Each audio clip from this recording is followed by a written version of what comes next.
ورحمة الله.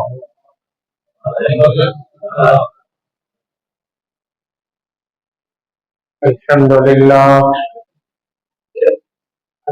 لله نحمده ونستعينه ونستغفره ونشكر به ونتوكل عليه ونعوذ بالله من شرور أنفسنا ومن سيئات أعمالنا. من يهده الله فلا مضل له ومن يضلله فلا هادي له.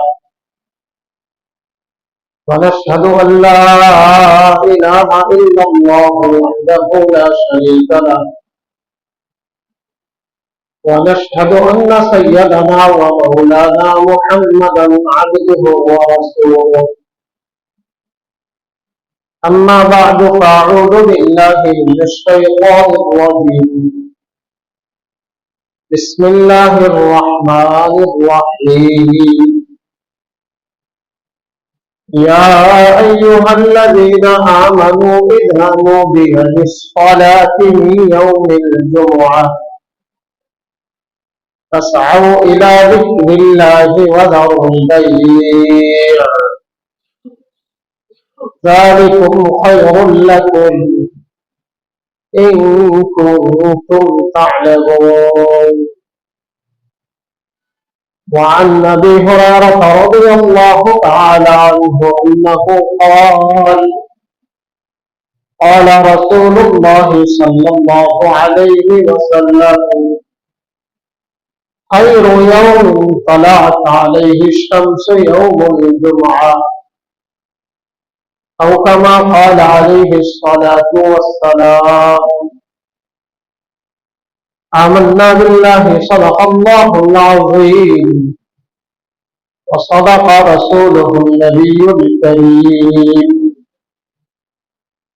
اللهم سبحانك لا علم لنا إلا ما علمتنا إنك أنت العليم الحكيم. ربي زدني علما. رب اشرح لي صدري ويسر لي أمري واحلل عقدة من لساني يفقه قولي. সকলে দিল থেকে তওবা নিয়ে ইস্তিগফার। أستغفر الله الذي لا إله إلا هو الحي القيوم وأتوب إليه لا حول ولا قوة إلا بالله العلي العظيم. أستغفر الله الذي لا إله إلا هو الحي القيوم وأتوب إليه لا حول ولا قوة إلا بالله العلي العظيم. اللهم صل على محمد وعلى آل محمد كما صليت على إبراهيم وعلى آل إبراهيم إنك حميد مجيد. اللهم بارك على محمد وعلى آل محمد وعلى إبراهيم إنك حميد مجيد. محترم মুসল্লিয়ান কিরাম, আল্লাহ পাক রব্বুল আলামিন ফিতনার সময়ে যখন চতুর্দিকে শুধু ফিতনা চলতেছে, যে ফিতনা মানুষের ঈমানকে নষ্ট করে, মানুষের আমলকে নষ্ট করে, মানুষের হায়াতকে নষ্ট করে। কিছু ফিতনা মানুষের ঈমানের জন্য ক্ষতিকর, কিছু ফিতনা মানুষের আমলের জন্য ক্ষতিকর, কিছু ফিতনা মানুষের হায়াত এবং সময়ের জন্য, হায়াতকে সময়কে একেবারে নিষ্ফল করে দিচ্ছে। এমন একটা জটিল এবং কঠিন মুহূর্তে আল্লাহ পাকের মনোনীত বান্দাদের মধ্যে থেকে আমাদেরকে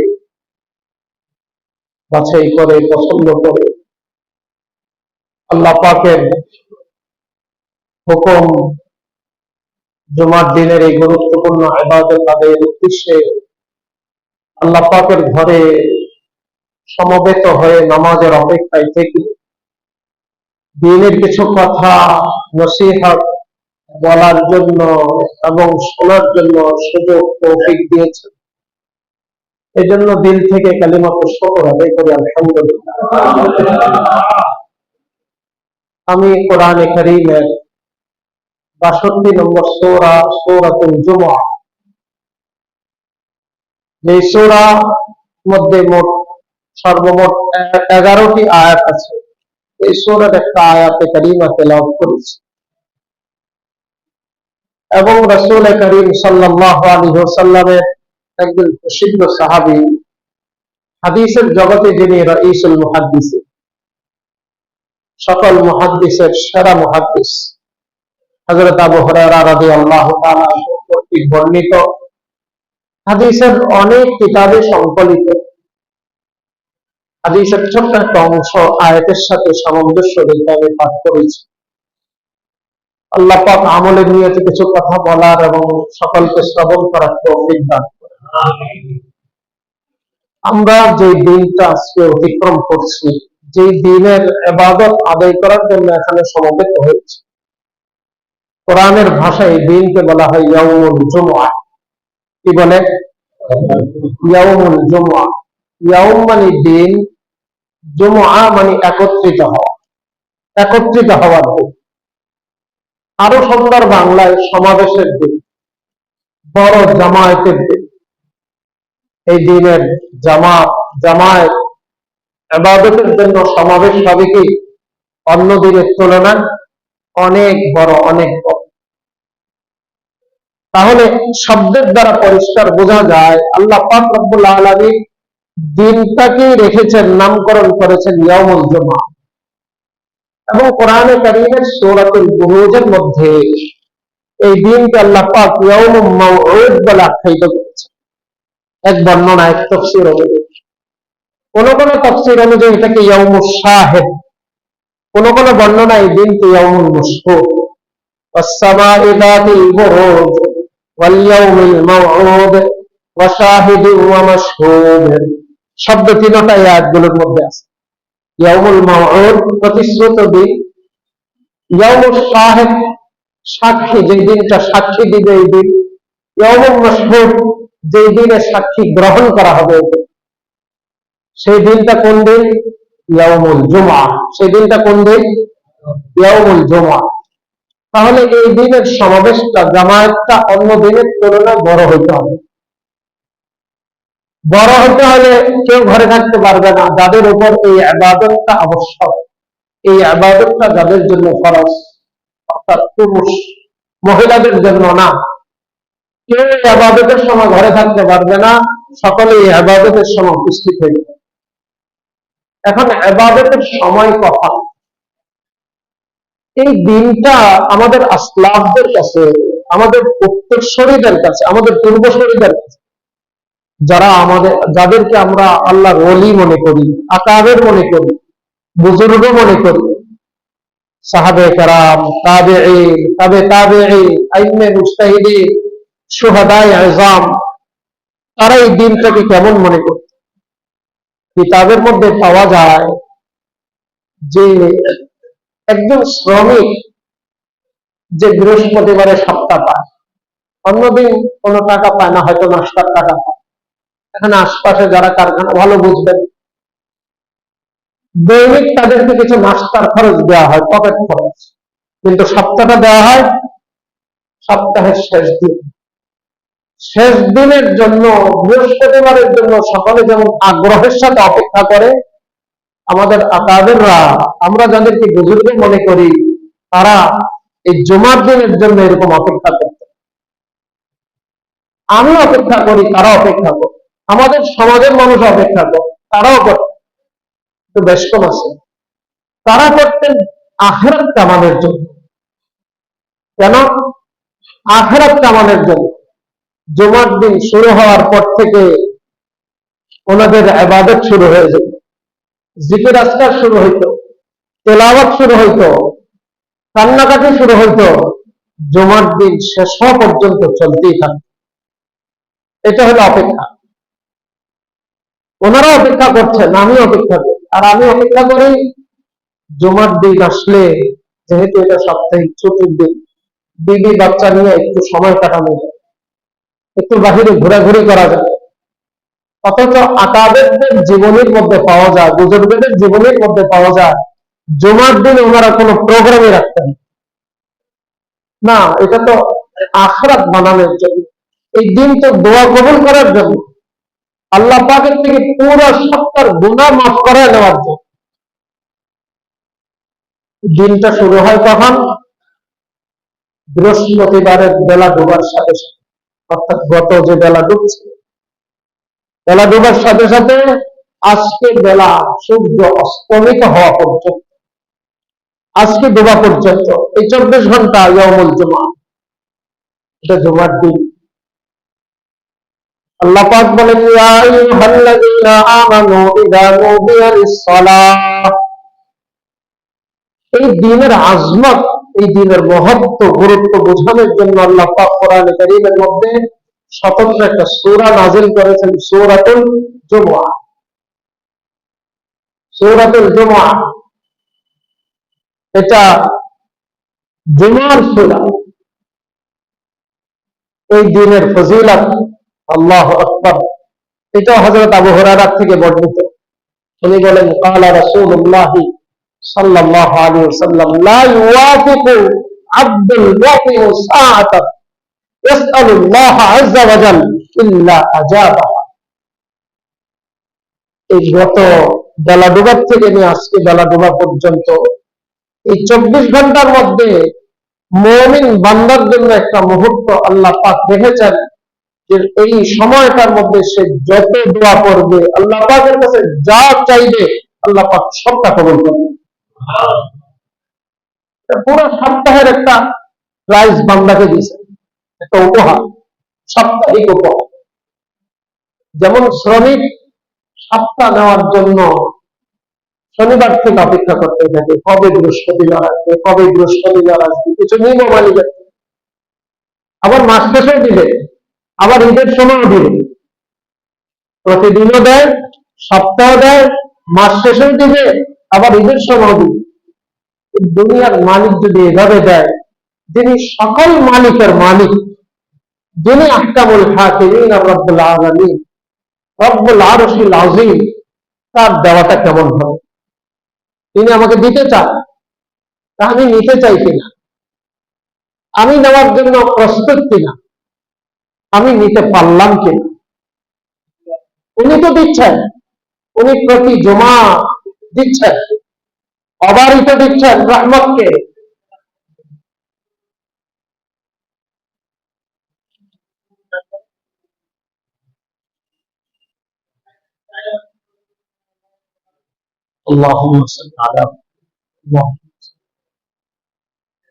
উনি প্রতি জুমাই দিচ্ছেন, কিন্তু আমি নিচ্ছি কিনা, নিতে পারছি কিনা।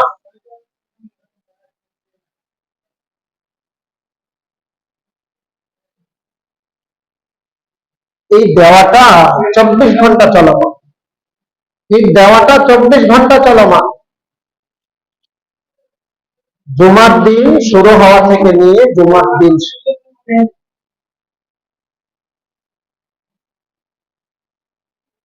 জুমার দিন শুরু হওয়া থেকে নিয়ে জুমার দিন শেষ হওয়া পর্যন্ত পুরো 24 ঘন্টা আল্লাহ পাক কোরআনে কারীমের মধ্যে এই 24 ঘন্টার মধ্যে একটা গুরুত্বপূর্ণ ইবাদত দিয়েছেন, সেটার নাম হলো সালাতুল জুমা।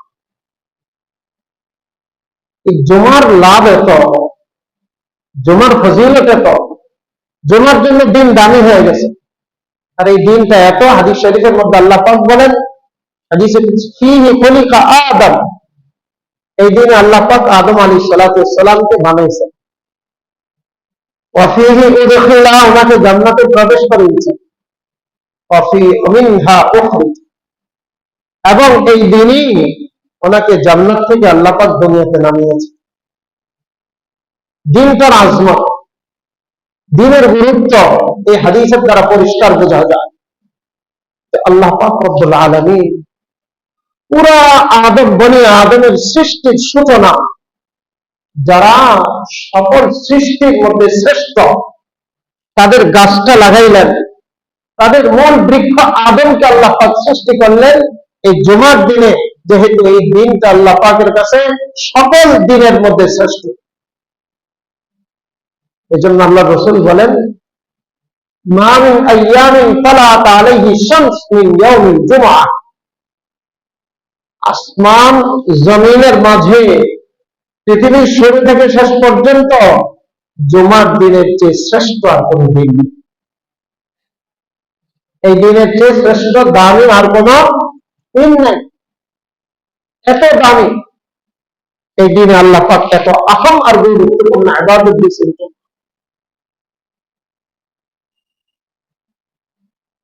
এই দিনে যদি কোনো ব্যক্তি সূরা কাহফ তেলাওয়াত করে, সূরা কাহফ, মান ক্বারাআ সূরাতাল কাহফ ফি ইয়াউমিল জুমআহ আনারা আল্লাহু বাইনা কলবিহি ওয়া বাইনা আরশিহি, যদি কোনো ব্যক্তি এই দিনে সূরা কাহফ তেলাওয়াত করে তো ব্যক্তির পাঠকের কলব থেকে নিয়ে আরশ আজিম পর্যন্ত, ফি রিওয়ায়াতিন ইলা ইলানিস সামা, কোন বর্ণনা আসছে আসমান পর্যন্ত, কোন বর্ণনা আসছে আরশ আজিম পর্যন্ত আল্লাহ পাক নূরের সংযোগ তৈরি করেন।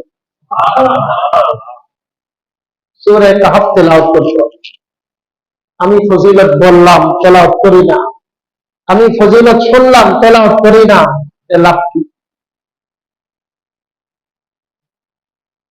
ইমাম এজন্য মাফ হয়ে যাব না?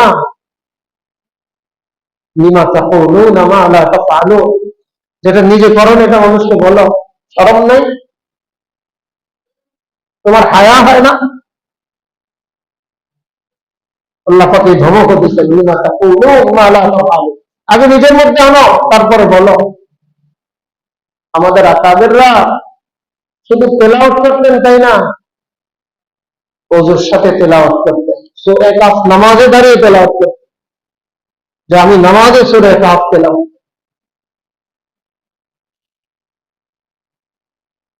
ওয়ামান হাফিজা 10 আয়াতিন মিন সূরাতিল কাহফ, যে সূরা কাহফের প্রথম 10টা আয়াত মুখস্থ করে, আসামাহুল্লাহু মিন ফিতনাতিদ দাজ্জাল, আল্লাহ তাকে দাজ্জালের ফিতনা থেকে হেফাজত করে।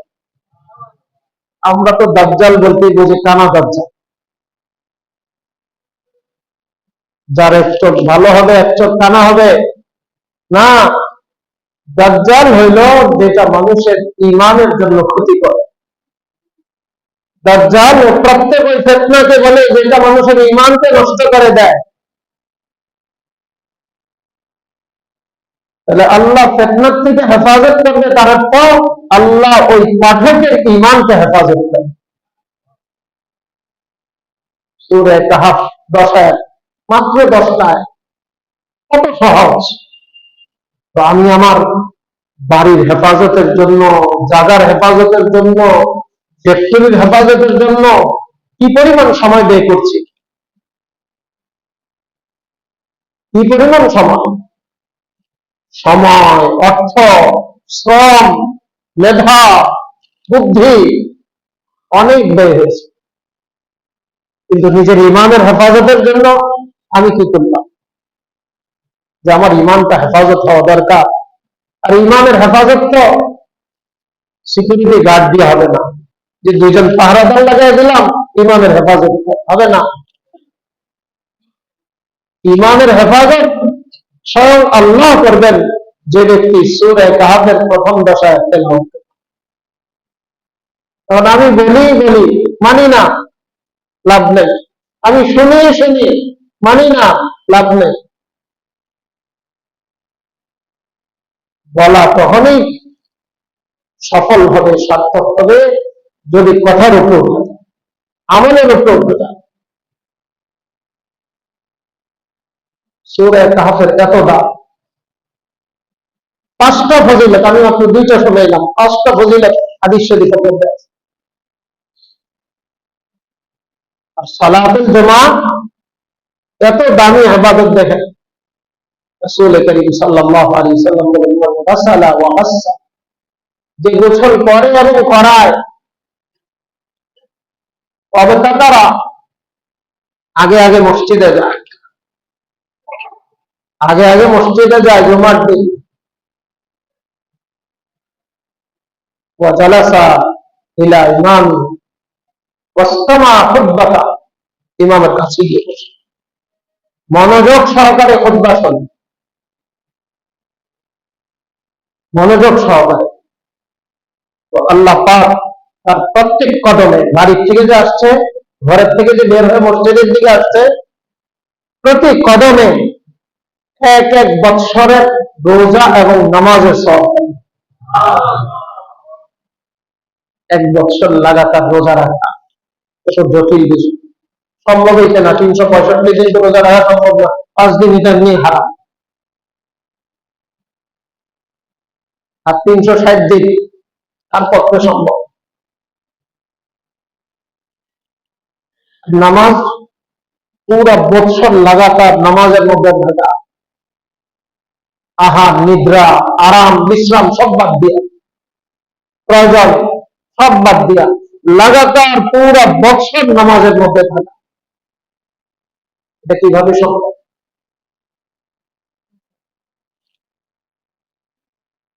হ্যাঁ, ছিল পূর্ববর্তী উম্মতের জন্য। হযরত নূহ আলাইহিস সালামের জীবনীর মধ্যে দেখছো, ওনাকে আল্লাহ পাক লম্বা হায়াত দিয়েছেন, লম্বা হায়াত। ফালাবিসা ফীহিম আলফা সানাতিন ইল্লা 50 আম, 50তম 1000। কোরআন শরীফের ব্যাখ্যাটা বললাম, কোরআন শরীফের বর্ণনাটা এমন, 50তম 1000 কত কত হয়? 9.5। আল্লাহ পাকের বর্ণনা দেখেন কত সুন্দর। 50তম 1000। ولقد أرسلنا فيهم نوحا ولقد أرسلنا نوحا إلى قومه فلبث فيهم ألف سنة إلا 50 عاما। উনি কোন ঘর বাড়ি বানান থাকতেন কোন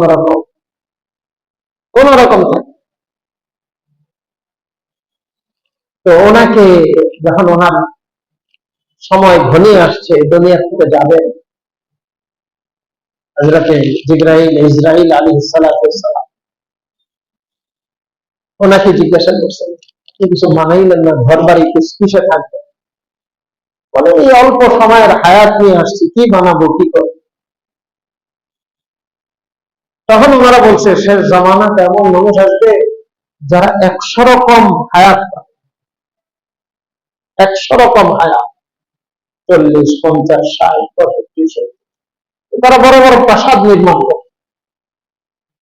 তখন উনি বলেছিলেন, এরকম হায়াত পাইলে আমার কিচ্ছু প্রয়োজন ছিল না, পুরাটা হায়াত একটা সিজদার মধ্যে কাটাই দিত। পুরো হায়াত একটা সিজদার মধ্যে, হায়াত 100 কম হায়াত, এটা কোনো হায়াত হইল? বলার উদ্দেশ্য হলো যে আমাদেরকে নিয়ে ওনাদের ধ্যান ধারণাটা ছিল এমন যে 100 কমে হায়াত পাইলে আর দুনিয়াদারি করার দরকারটা কি? 950 বছর পায়াও কিচ্ছু বানাননি। কারণ আমি তো এখানে থাকতে আসি, আমি তো এখান থেকে কিছু জিনিস সংগ্রহ করতে আসছি, কিছু নেওয়ার জন্য আসছি। আর স্টেশনে কি মানুষ ঘর বাড়ি বানায়? স্টেশন তো স্টেশন, ট্রানজিট স্টেশন। আপনি যাবেন দূর কোন দেশে, মাঝে 3টা ট্রানজিট আছে, দুবাই বা কাতার, তুরস্ক, অথবা আরো কোনো দেশে 2 ঘন্টা 4 ঘন্টা 5 ঘন্টা করে ট্রানজিট। ট্রানজিটের জায়গাতে কেউ কিছু করে না, মানে কোন রকম সময়টা পার করে। এটা ট্রানজিট কালে মার্কেট থেকে খবর। তো মুহতারাম দোস্ত, যখন নামাজি জুমার সালাত আদায়ের জন্য ঘর থেকে এইভাবে আসে, তো কদমে কদমে, যদি একটা কদম দিয়ে ঘর থেকে একটা কদম দিয়ে মসজিদে চলে আসে, এটা তো কারোর পক্ষেই সম্ভব। এক কদমে মসজিদে, তাহলে অন্তত 1 বৎসর নামাজ আর 1 বৎসরের রোজার। আর যদি 2 কদম দেয় তাহলে 2 বছর, 3 কদম দিলে 3 বছর, যদি 100 কদম দেয় তাহলে 100 বছর। 100 কদম দিতে সময় লাগছে হয়তো 2 মিনিট, 3 মিনিট। 3 মিনিটে 100 বছরের রোজা। 3 মিনিট যদি হয়, 3 মিনিটে 100 কদম হাঁটছে, 100 বছরের রোজা আর নামাজের ইবাদত আল্লাহ পাক কামাই করা তার জন্য সুযোগ করে দিয়েছে। কিসের বরকতে? এই জুমার দিনের বরকত, এই জুমার সালাতের বরকতে। এক এক কদম, 100 কদম 100 বছর। বলা তো সহজ, কিন্তু দুনিয়া কামানো কঠিন, আখিরাত কামানো সহজ। কিন্তু আখিরাতের হেফাজত করা কঠিন। কামাই তো অনেকে, হেফাজত প্রয়োজন করতে পারে। মাল দুনিয়ার মধ্যে অনেকেই কামায়, তো অনেকে কিন্তু রাখতে পারে না। আখিরাত অনেকে কামায়, ইবাদত অনেকে করে। ইবাদত করা যত বড় কথা, ইবাদতকে ধরে রাখা, ইবাদতকে হেফাজত করা তার চেয়ে আরো বড়। ইবাদতের হেফাজত। জুমার সালাত আদায়ের জন্য আসলাম। এখন আমি বলছিলাম যে এটা ইবাদত, ইবাদতটা শুরু হয় কখন? ইবাদত শুরু হয় কখন? এই যে আমরা 2টা আযান দেই, প্রথম আযান, দ্বিতীয় আযান। কোরআনে কারীম আছে, ইয়া আইয়ুহাল্লাযীনা আমানু ইযা নুদিয়া লিস-সালাতি মিন ইয়াউমিল জুমআহ। আযান হওয়ার সাথে সাথে সব ইবাদতের সময় শুরু। আযানের সাথে সাথে ইবাদতের সময় শুরু। এজন্য যে সমস্ত এলাকার ইমামরা সমঝদার, মুসল্লিও সমঝদার, যে গুনাহ থেকে বাঁচতে হবে, ইমামও সমঝদার, মুসল্লিও সমঝদার। তারা বলে ভাই আযান পরে দিন, আযান পরে, বয়ানের পরে আযান হবে। কত মানুষ ঘুরতেছে, আযান শোনার পরে গোসলে যায়, মনে করে আযান মানে মুয়াজ্জিন সব গোসলে ডাক দিছে। আযান শোনা মানে দোকান বন্ধ করতে বলছে, তারপরে বাড়িতে যায়, তারপরে প্রস্তুতি নিয়ে আসে। আযানের সাথে সাথে তো সব ছেড়ে দিতে বলছে, মসজিদে দৌড়াও। অথচ আমি আযানের সাথে সাথে দোকান বন্ধ করে বাড়ির দিকে দৌড় দিছি, তারপরে আসছি। এই জন্য আযান নিয়ে যায় কখন? বয়ানের পর। এতে লাভও আছে, ক্ষতিও আছে। লাভ কি? গুনাহ থেকে বেঁচে গেলাম। ক্ষতি কি? অনেক মানুষ পিছনে পড়ে যাবে, যে এখনো আযান হয় নাই, তো আযান যে পরে চলে গেছে এটা খবর নেই।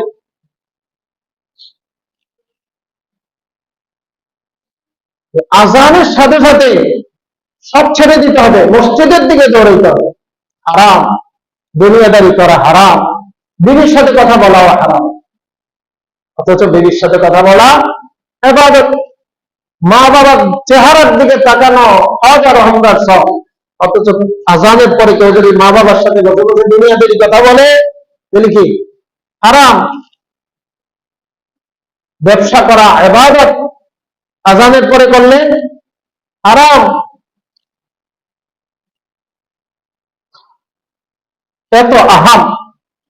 ফাসআউ ইলা যিকরিল্লাহ। দেখেন জুমার সালাতকে আল্লাহ জিকির বলে আখ্যায়িত করছে।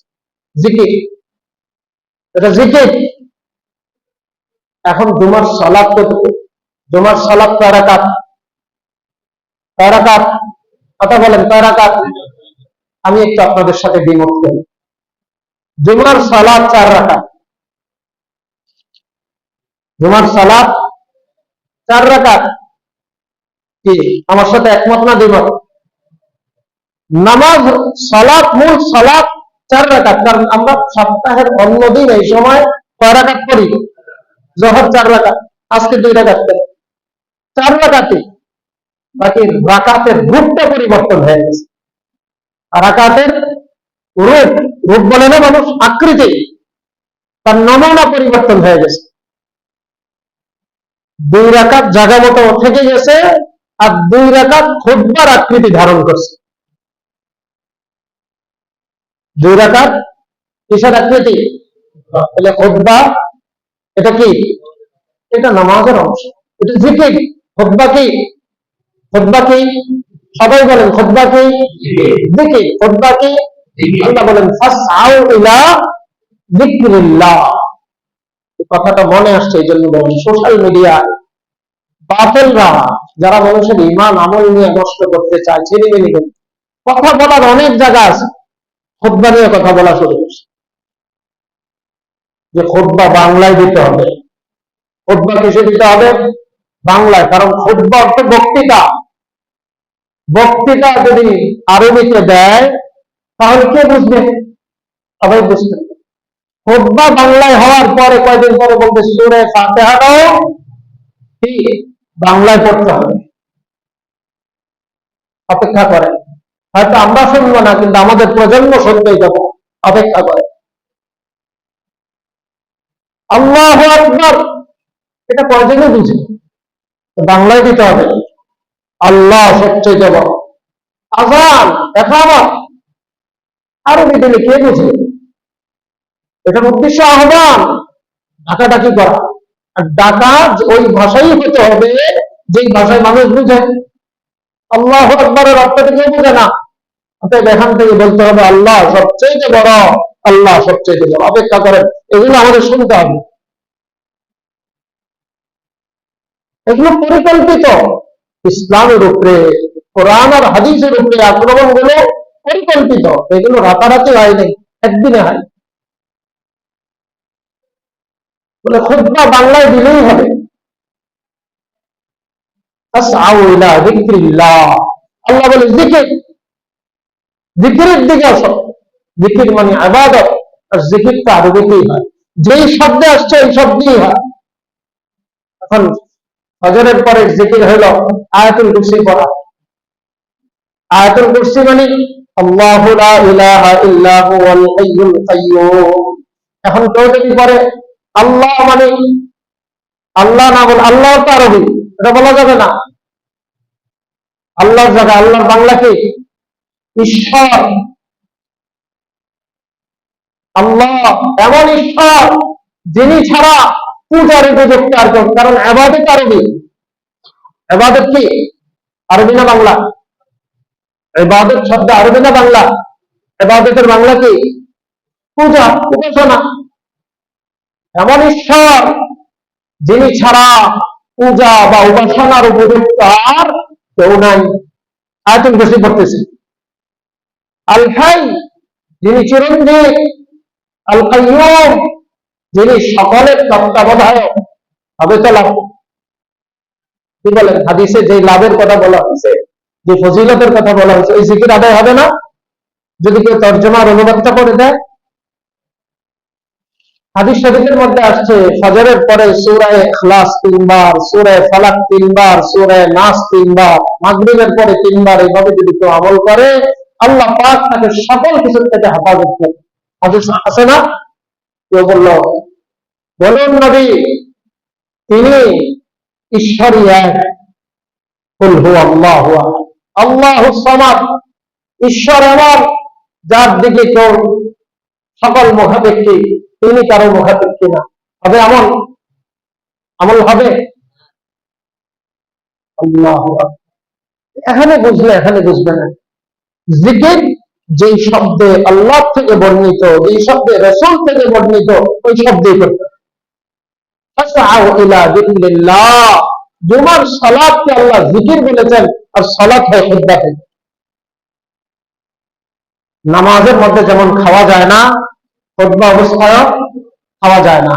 নামাজ অবস্থায় যেমন কথা বলা যায় না, খুতবা অবস্থায় কথা বলা। আর খুতবা তো দূরের কথা। আপনি যদি কিতাব দেখেন, ইদা আগের দিনের ইমামরা এদিক থেকে আসতো না। কোন দিক থেকে আসতো? এদিক থেকে। ইমামদের এখন অনেক মসজিদ আছে, এই মেহরাবের দিকে ইমামের কি আছে? রাস্তা আছে না?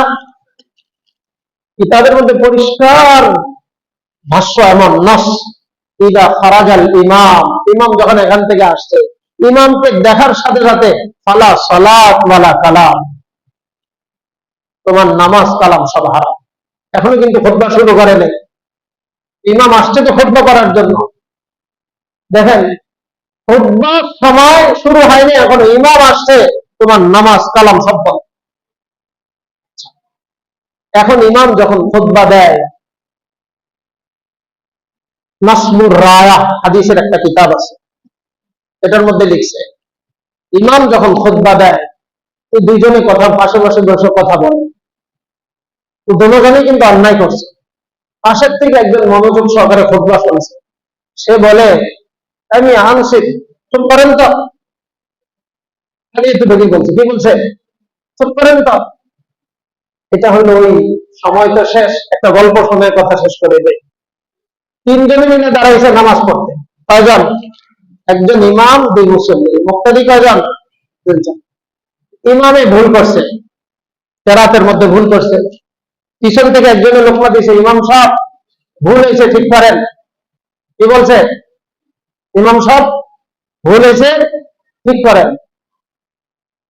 পাশের ব্যক্তি দিচ্ছে, তুই নামাজে কথা বলছে, তোর নামাজ শেষ হয়ে গেছে। বলেন কয়জনের নামাজ গেছে? কয়জনের? তিনজনের। ঠিক এখানে খুতবার সময় যেমন দুইজন বসে বসে কথা বলে, পাশের থেকে আরেকজন বলছে চুপ করেন, খুতবার সময় কথা বলা নিষেধ। গুনাহ কয়জনের হয়েছে? তিনজন। নামাজ অবস্থায় যেমন কথা বলা নিষেধ, কোন কাজ করা নিষেধ, খুতবা অবস্থায় সব কথা বলা নিষেধ। কেন? সালাতুল জুমআহ, জুমার ইবাদত এত আহাম, আমাদের